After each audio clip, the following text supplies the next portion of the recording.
Sebanyak 1.200 warga binaan Rutan Kelas 1 Makassar telah menjalani vaksinasi COVID-19.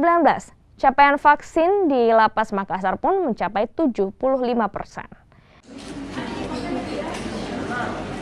Saat ini tercatat ada 1.600 warga binaan di Rutan Kelas 1 Makassar. Sebagian besar mereka telah mendapatkan suntikan vaksin baik dosis pertama maupun dosis kedua. Total warga binaan yang telah divaksin mencapai 1.200 orang atau sekitar 75%.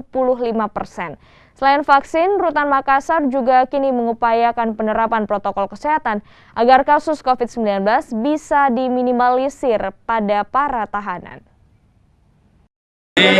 Direncanakan akan divaksinasi sebanyak 800 warga binaan Rutan Kelas 1 Makassar. Dengan penambahan 800 ini, maka sudah 75% warga binaan yang ada di Rutan Kelas 1 sudah tervaksinasi. Kalau total warga binaan di sini berapa, kemudian yang sudah divaksin berapa?